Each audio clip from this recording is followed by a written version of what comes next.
시간 우리에게 주시는 하나님의 말씀 사사기 7장 1절에서 8절까지 말씀입니다. 구약성경 372쪽입니다.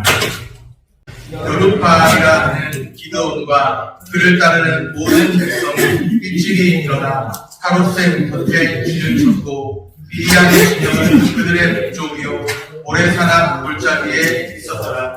여호와께서 기드온에게 이르시되 너를 따르는 백성이 너무 많은즉 내가 그들의 손에 미디안 사람을 넘겨주지 아니하리니 이는 이스라엘이 나를 거슬러 스스로 자랑하기를 내 손이 나를 구원하였다 할까 함이니라. 이제 너는 백성에게 외쳐 이르기를 누구든지 두려워 떠는 자는 길드앗산을 떠나 돌아가라 하라 하시니 이에 돌아간 백성이 22,000명이요 남은 자가 10,000명이었더라. 여호와께서 또 기드온에게 이르시되 백성이 아직도 많으니 그들을 인도하여 물가로 내려가라. 거기서 내가 너를 위하여 그들을 시험하리라. 내가 누구를 가리켜 내게 이르기를 이 사람이 너와 함께 가리라 하면 그는 너와 함께 갈 것이요 내가 누구를 가리켜 내게 이르기를 이 사람은 너와 함께 가지 말 것이니라 하면 그는 가지 말 것이니라 하신지라.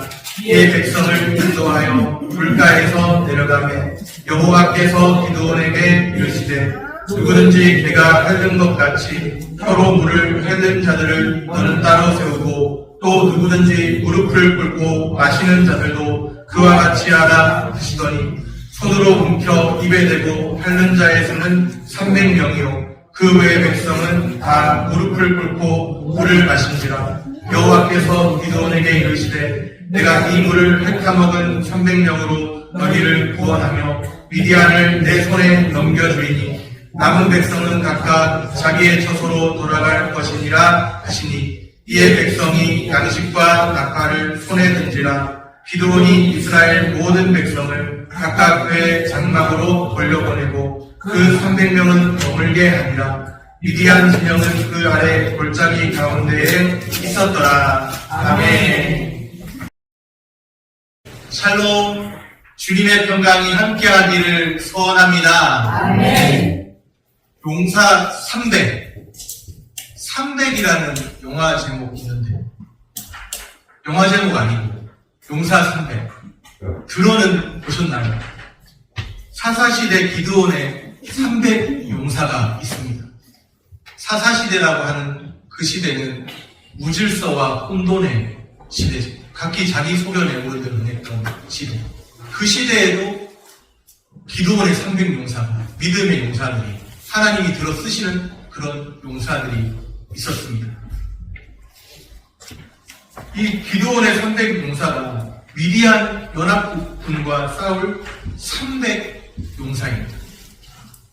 오늘 우리도 기드온의 300 용사처럼 하나님이 들어 쓰시는 하나님의 사람들 다 되시기를 소원합니다. 네.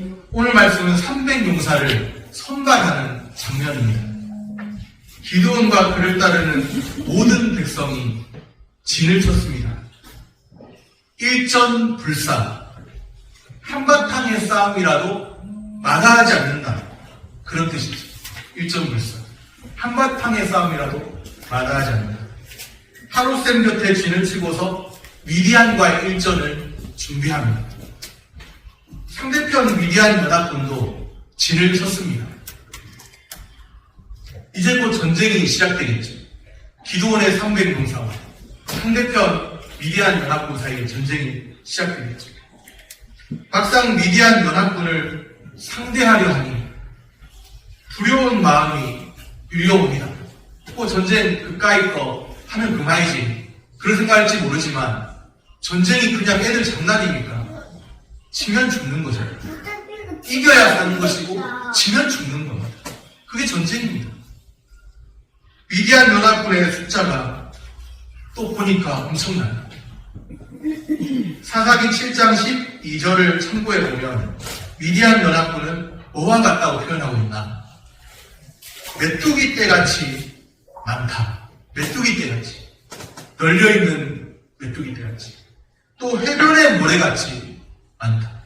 메뚜기 떼같이 해변에 널려있는 모래같이 해변의 모래, 여기 이분, 우리 중에 해변의 모래 널려있는 거 헤아려 보신 분 계십니까? 그 해변의 모래 얼마나 많아요? 얼마나 많으면 메뚜기 떼 같이 해변의 모래와 같은 위대한 연합군이 상대편이라는 거예요. 사방에 널린 게 보니까 위대한 연합군입니다. 사방을 불러봐 참 위대한 연합군입니다. 구체적이고 명확한 상황 파악을 위해서 양진영, 기도원의 그 용사들과 또 위대한 연합군 양진영의 그 군세를 한번 비교해 보겠습니다. 오늘 본문 사사기 7장 3절 끝에 보면 이에 돌아간 백성이 2만 2천 명이요 남은 자가 10,000명이었더라. 2만 2천 더하기 만하면 합하면 얼마가 나와요? 3만 2천 명이죠. 2만 2천 더하기 만하면 3만 2천 명. 이렇게 계산해도 3만 2천 명. 이스라엘 군의 숫자가, 총 숫자가 3만 2천 명. 이렇게 싸워야 3만 2천 명입니다. 상대편은 해변에 모래같이 많다고요. 그러면 상대편은 얼마나 되길래 해변에 모래같이 많다고 하는 거예요? 사사기 8장 10절 중간 부분에 보면 동방 사람의 모든 군대 중에 칼든 자 12만 명이 죽었고 그 남은 15,000명 가량 12만 더하기 1만 5천 하면 합하면 얼마 나올까요? 13만 5천 명. 총 13만 5천 명입니다. 이스라엘이 다 했을 때, 다 끌어모았을 때 3만 2천 명입니다. 미디안 연합군은 13만 5천 명. 간단하게 생각해서 이스라엘은 3만이고 대략 미디안은 14만이다. 이렇게 치면 이스라엘은 미디안의 대략 4분의 1 정도, 4분의 1 정도밖에 안 되는 병력입니다. 그러니까 어떻게 해야 그래도 비길 수가 있느냐면 한 사람이 한 4명 정도는 상대해줘야 4분의 1, 한 3명 정도는 어떻게 해줘야, 감당을 해줘야 될까 말까 그러는 거예요. 그러니 참 두려운 마음이 드는 것이 당연할지도 모릅니다. 우리가 인생을 살면서도 크고 작은 상황을 맞닥뜨리면서 우리도 염려되고 근심되고 때로는 이 일들이 어찌 해결될까 두려운 마음 드는 게 있는 거죠. 그런데 이 전쟁은 지면은 죽는 전쟁입니다. 물러설 곳이 없습니다. 이제 싸우려고 대치하고 있다가 물러서면은 지는 것이고 패배하게 되면 모든 게 다 끝나는 거예요. 이 전쟁에서 패하면 그냥 어떻게 살아나가겠지. 그게 아니라 죽는 겁니다. 천국과 지옥 사이에 중간이 없는 것처럼 이 전쟁에서 이기면 살 것이고 지면 죽는 겁니다. 노예가 되거나 비참한 신세가 되거나 죽게 되는 거예요. 뭐 비겨서 적당하게 겨우겨우 명맥을 유지해 가겠지 그런 생각도 할 수가 없는 겁니다. 꼭 이겨야만, 반드시 이겨야만 하는 싸움이고 지면 죽는 거예요. 우리의 영적 전쟁과 같은 우리의 삶도 그렇습니다. 많은 염려와 크고 작은 어려움들이 있고 두려운 상황들 있지만 포기하면 지는 것이고 지면 죽는 거예요. 이겨야 되는 겁니다. 힘들어도 이겨내야 하는 겁니다. 이런 상황에서 하나님은 인간의 판단과 상반되는 말씀을 하시죠. 오늘 본문 사사기 7장 2절입니다. 2절 같이 한번 읽겠습니다. 여호와께서 기드온에게 이르시되 너를 따르는 백성이 너무 많은즉 내가 그들의 손에 미디안 사람을 넘겨주지 아니하리니 이는 이스라엘이 나를 거슬러 스스로 자랑하길 내 손이 나를 구원하였다 할까 함이니라. 아멘. 너를 따르는 백성이 뭐하다고요? 너무 많다. 아니 지금 병력이 그냥 어림잡아도 다 끌어모을 수 있는 끌어모아도 대략 4분의 1 정도인데 그런데 너무 많다. 상대편은 진짜 해변의 모래같이 많다고 하는 정도인데 너무 많다. 그러시는 거예요. 더 충원해도 인원을 동원해서 더 충원해도 모자랄 판인데 더 줄여야 한다. 더 줄여야 한다. 하나님 그렇게 말씀하시는 겁니다. 인간의 어떤 상식적인 판단으로는 말이 안 된다.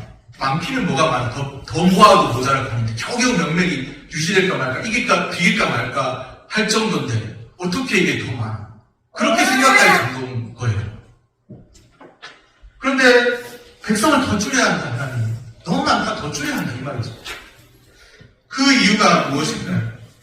우리가 읽은 말씀에 보니까 이는 이스라엘이 나를 거슬러 스스로 자랑하기를 내 손이 나를 구원하였다 할까 함이니라.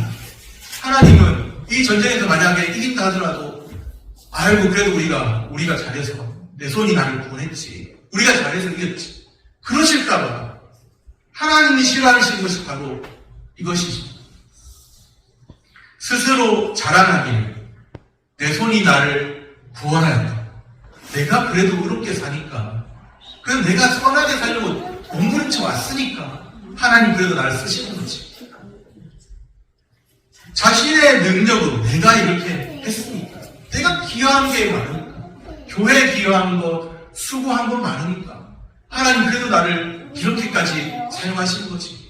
내가 한 게 많아. 내가 한 게. 그럼 내가 한 게 많아. 그런데 하나님은 아니라고 하십니다. 자신의 능력으로 해냈다는 착각 버리라고 하십니다. 교만입니다. 나의 능력으로 여기까지 왔다. 교만입니다. 교만은 패망의 선봉입니다. 모든 승리와 영광은 누가 하셨습니까? 하나님이 하셨습니다로 종결되어야 합니다. 그러한 사람이 바로 진짜 믿는 사람입니다. 모든 행한 일을 마친 후에, 모든 수고를 마친 후에 하나님, 나는 무익한 종입니다. 그저 내가 해야 할 일을 한 것뿐입니다. 그저 내가 해야 할 일을 한 것뿐이고 모든 공로는 다 하나님의 것이고 하나님이 다 하셨습니다. 내가 한 것은 하나님의 도구로 붙잡힌 바 되어서 쓰임받은 것밖에 없습니다. 나는 그저 도구에 지나지 않습니다. 하나님이 다 하셨습니다. 모든 승리와 영광은 하나님께, 하나님이 하셨습니다. 그렇게 종결되어야 합니다. 말씀 앞에서 우리 자신을 돌아봐야 합니다. 지나온 모든 삶은 주께서 이끌어 오신 삶이었습니다. 내가 힘쓰고 애쓴 게 왜 없겠어요? 힘쓰고 애쓴 게 당연히 있죠. 누구라도 자신의 삶에 대해서 충실하려 하지 자신의 삶을 대충 살고 싶은 사람이 있겠습니까? 삶을 포기하지 않고서야 대충 살고 싶은 사람이 있겠어요? 누구라도 다 충실하려 하죠. 그러나 지나온 삶은 내가 아등바등 살아서 이룩해 낸 성과가 아니라 지나온 모든 삶은 주께서 이끌어오신 삶입니다.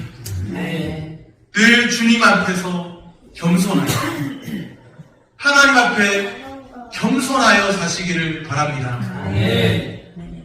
이스라엘 총 32,000명 있었어요. 다 끌어보니까. 그런데 그 중에서 돌려보낸 사람들 있습니다. 어떤 사람 돌려보냈을까요? 두려워 떠는 사람. 두려워 떠는 사람은 이미 전쟁에 나설 때 용기가 꺾여버렸죠. 사기가 꺾여버렸잖아요. 두려워 떠는 사람 있으면요, 전쟁이 있으면 함께 임하면 안 돼, 우리 질 것 같아. 우리 안 될 것 같아. 우리 게 망할 것 같아. 이런 사람 있으면요, 이게 계속 전달되면 진짜 타격 효과가 큽니다. 전쟁에서 사기를 떨어뜨리는 그 사람 발각되면 옛날에 보니까 어떤 사극이나 이런 데 보니까 목을 치고 딱 그렇게 하더라고요. 사기를 저하시켰다. 두려웠던 사람은 돌려보낸 거예요. 전쟁에 의지가 없는 겁니다. 돌려보낸 거예요. 두려웠다는 사람은 돌려보내고, 그런 사람들이 몇 명이었느냐? 32,000 중에 22,000명이 두려워 떨고 있었어요. 도무지 우리는 안 될 것 같아. 그래서 돌려보냈어요. 그리고 남은 사람이 몇 명인 거예요? 남은 숫자가 1만 명. 1만 명이 남은 겁니다. 그런데 하나님은 아직도 많아. 32,000이 많다 하시더니 두려워 떠는 사람 돌려보내라. 그러시더니 22,000을 돌려보냈는데, 엄청 보냈는데 아직도 많다. 아니 하나님 뭐 하자는 겁니까? 여기서 더 많다고 하면 남은 숫자를 어떻게 해내라는 겁니까? 우리가 남아있는 숫자를 어떻게 싸우라는 겁니까? 말이 됩니까? 겨우 20명밖에 안 되는 인원으로 뭘 할 수 있습니까? 그럴 수가 밖에 없는 우리 교회 숫자를 보자. 겨우 20명밖에 안 되는 인원, 이렇게 됐어요. 숫자를 보면 말이 되나요? 겨우 20명밖에 안 되는 인원 뭘 할 수 있지? 이렇게 인간의 생각으로 생각하면 그랬을 텐데. 그렇게 되는 거예요. 그런데 하나님은 아직도 많다. 돌려보내요.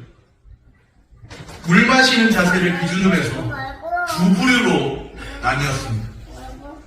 보니까 핥아먹는 사람, 물을 핥아먹는 사람이 있어요.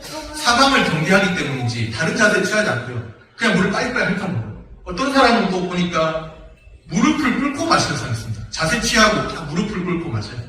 뭔가 그 자세를 취하고 물을 마시면 하는데 어떤 사람은 보니까 핥아먹어요. 사방을 경계하는 것인지 어떤 이유인지 그렇게 하는 사람이 있어요. 결과적으로는 핥아먹는 300명만 남게 됩니다. 두려워하는 자 돌려보냈습니다. 무릎 꿇고 자세를 취하고 먹는 그런 사람들도 돌려보냈죠.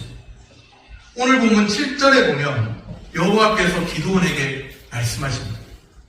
내가 이 물을 핥아먹은 300명으로 너희를 구원하며 미디안을 너의 손에 넘겨주리니. 여기서 중요한 것이 내가 300명으로 너희를 구원한다. 하나님 안 됩니다. 더 모아야 합니다. 하나님 더 모아야 할 수 있습니다. 적들은 사망에 깔려 있는데 우리보다 4배나 많은 병력입니다. 4배나 많은. 그런데 말이 됩니까? 줄이라는 게. 그래서 27,000명 돌려보내 또 줄이라는 게 말이 됩니까? 하나님 안 됩니다. 우리 생각은 안 돼요. 내 생각 안 됩니다. 충분히 그럴 수 있는 상황인데 하나님은 뭐라고 하십니까? 내가 300명으로 구원합니다. 이 적은 물이 300명으로 구원하겠다. 이 적은 물이 300명 소수의 남은 자로 구원하겠다. 물 마시는 자세가 왜 기준이 되었는지는 여러 가지 해석이 있을 수 있어요. 사방을 어떻게 경계하면서 했다. 항상 준비된 자세다. 이런 여러 가지 해석이 있을 수 있는데 중요한 거는 하나님께서 전쟁을 치르는데 300명이면 충분하다. 적은 물이라 할지라도 300명이면 충분하다. 그렇게 보셨습니다. 우리 생각으로는 잘 이해되지 않아요. 하나님 이 적은 물이 가지고 뭐하라. 우리 생각은 잘 이해 안 됩니다. 전능하신 하나님께서는 그런데 충분하다 하십니다. 만일 무릎을 꿇고 마시는 사람이 거꾸로 돼서 무릎을 꿇고 마시는 사람이 300명만 있었다. 핥아먹는 사람이 더 많은 숫자였다. 그랬다면요. 하나님께서는 적은 무리 300명을 선택하셨을 겁니다. 그 300명으로 승리케 하셨을 것이 분명합니다. 사람들은 이 숫자는 안 됩니다. 아무 답도 안 나옵니다. 안 돼요. 이걸로는 도무지 안 됩니다. 그렇게 말할 수 있을지 모르지만 하나님 그 적은 무리 소수의 남은 자 그 300명을 통해서 하나님의 일을 이루어 내시겠다고 말씀하십니다. 300용사가 선발되는 이 사건의 의미가 무엇일까요? 사무엘상 14장 6절에 보면 이렇게 말씀합니다. 여호와의 구원은 사람이 많고 적음에 달리지 아니하였느냐. 하나님의 구원은 사람의 많고 적음에 달리는 게 아니에요. 하나님의 능력에 달려있고 하나님이 하시고자 하는 의지에 달려있고 하나님 하시고자 하시면 하나님께서 길을 열어주시면 되는 거죠. 전쟁의 승리가 숫자에 있는 게 아닙니다. 전쟁은 하나님께 속했습니다. 하나님 내가 볼 때는 이 상황들이 도무지 답이 안 나옵니다. 내가 볼 때는 이 상황 안 됩니다. 그게 아니에요. 전쟁의 승리는 전쟁의 주관자이신 하나님이 키를 쥐고 계십니다. 때로 우리에게는 답이 없는 것처럼 느껴질 때가 있죠. 저 사람을 보니까 참 답이 없는 사람이다. 내가 처한 이 상황을 보니까 참 답이 없다. 답이 없는 것처럼 느껴질 때가 있어요. 그렇게 느껴져도 하나님께는 답이 있습니다. 깨닫는 은혜가 있기를 바랍니다. 말씀을 정리합니다. 승리와 영광은 하나님이 하셨습니다. 그렇게 종결되어야 합니다. 전쟁의 승리는 전쟁의 주관자이신 하나님께 있습니다. 모든 영광 하나님께 돌립니다. 모든 상황을 주관하시는 분이 하나님이심을 믿으며 사시기를 축복합니다. 기도하겠습니다.